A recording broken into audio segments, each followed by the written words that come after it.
छत्तीसगढ़ के अबूझमाड़ क्षेत्र में नक्सल प्रभाव खत्म होने के बाद अब शांति और विकास का दौर शुरू हो गया है। शासन द्वारा क्षेत्र में आधारभूत संरचना, सड़क, स्वास्थ्य के विकास के साथ ही आदिवासियों के लिए आजीविका के नए अवसर और उन्नत कृषि के उपाय किए जा रहे हैं। स्थानीय निवासियों के आर्थिक सशक्तिकरण के लिए शिक्षा और पारंपरिक कौशल को बढ़ावा दिया जा रहा है। इसी कड़ी में नारायणपुर जिले के अबूझमाड़ बस्तर क्षेत्र के कोहकोटमेटा, कुरशुनार सहित कई गांव के 50 से अधिक आदिवासी कृषकों को औषधि पादप बोर्ड रायपुर द्वारा धमतरी जिले में बोर्ड के सहयोग से की जा रही औषधीय पौधों की खेती से रूबरू कराने के लिए अध्ययन, प्रवास सह प्रशिक्षण का आयोजन किया गया है।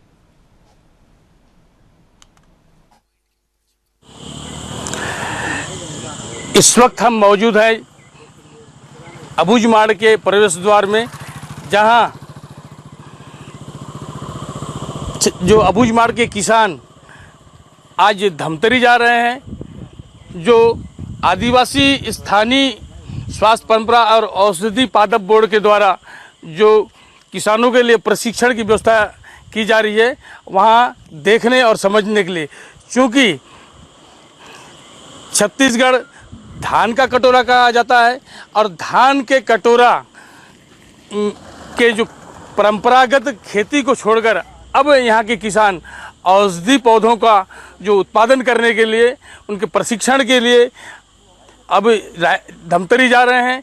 क्योंकि छत्तीसगढ़ की 80% आबादी जो खेती किसानी पर निर्भर है, उसमें 40% ही भूमि का उपयोग हो पाता है खेती किसानी के लिए। और जो खेती किसानी से जो लाभ होता है, उससे कई गुना लाभ, दुगुना लाभ जो इन औषधि पौधों को लगाने से होगा, वो बताया जा रहा है। हम जानना चाहेंगे, यहाँ सलाहकार हैं स्थानीय आदिवासी स्वास्थ्य परंपरा एवं औषधि पादप बोर्ड रायपुर के जो सलाहकार हैं। सर, अपना परिचय बताएंगे। मैं बी चक्रधर, मैं सलाहकार हूँ पादप बोर्ड का, और मैं इन किसानों को, अबूझमाड़ वासियों को धान की खेती के बदले औषधि खेती का प्रशिक्षण दिलाने के लिए धमतरी ले जा रहा हूँ। क्योंकि जो स्थानीय और परंपरागत खेती जो होती थी धान की, उसके एवज में अब यहाँ के किसान औषधि पौधों का जब उत्पादन करेंगे तो उनको क्या बेनिफिट होगा? इसमें ना पानी कम लगता है और रसायन भी देने के लिए आवश्यकता कम होती है।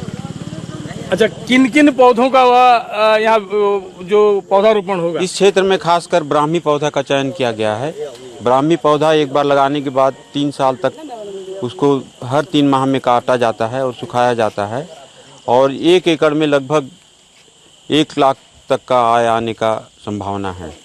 क्योंकि यहाँ पे ब्राह्मी पौधा लगाया जा रहा है, और ब्राह्मी पौधा को जब लगाएंगे जब यहाँ के किसान, तो उनके लिए बाजार की व्यवस्था कैसी होगी? बाजार की व्यवस्था किया गया है बोर्ड द्वारा। यानी खरीदार बहुत हैं, मांग बहुत है इसका, और जो भी फसल होगा उसको हम बेचने के लिए पूरा सहयोग करेंगे।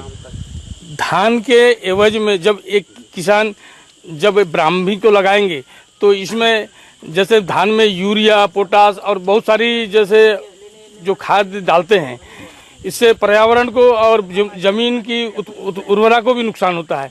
क्या ब्राह्मी को लगाने के बाद यहाँ पे दवाइयों का और उर्वरक और अन्य फसलों, अन्य कीटनाशकों का जैसे लगाएंगे, इसमें डालेंगे, तो इससे नुकसान होगा क्या? नहीं, इसमें बिल्कुल नुकसान नहीं होगा।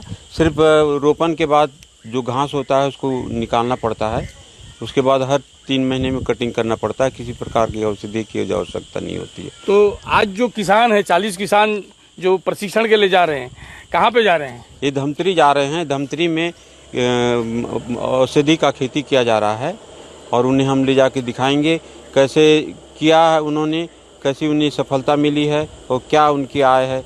इस सब से इनको अवगत कराएंगे और खेती करने के लिए इनको प्रेरित करेंगे। अभी छत्तीसगढ़ के किन किन जगहों में इस प्रकार की खेती चालू की गई है, ताकि किसानों की आय दुगुना हो सके? सबसे अधिक धमतरी जिला में है। धमतरी जिला में जी।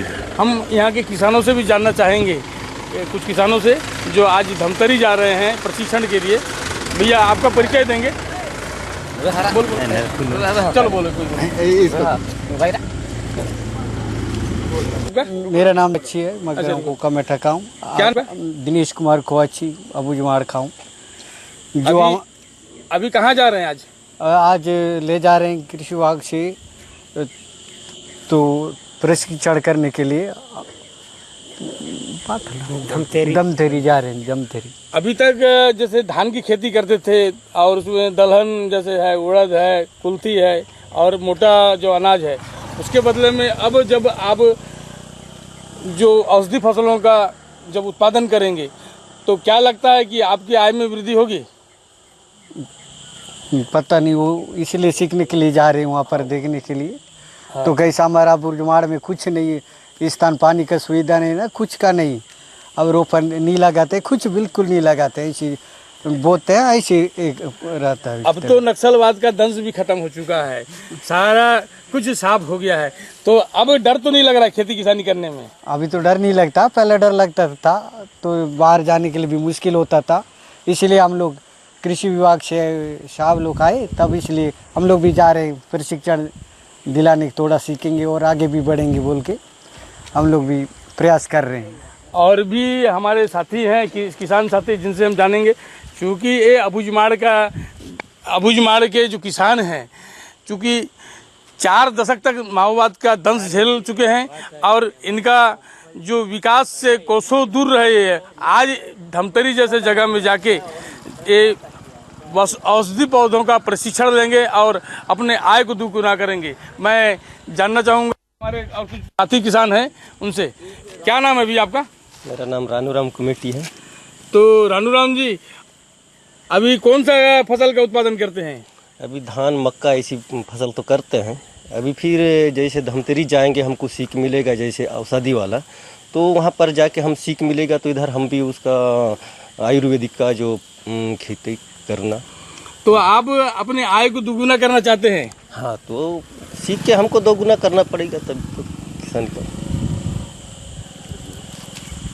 तो ये हमारे किसान हैं जो आज छत्तीसगढ़ आदिवासी स्थानीय स्वास्थ्य परंपरा और औषधि पादप बोर्ड के द्वारा जो धमतरी में किसानों के लिए जो प्रशिक्षण का व्यवस्था की गई है, आयोजन किया गया है, वहाँ जाके सीखेंगे कि किस तरह से परंपरागत कृषि को छोड़कर हम औषधि पौधों का उत्पादन करें, ताकि हमारे आय में वृद्धि हो और हमारा जीवन में जो सकारात्मक बदलाव आए।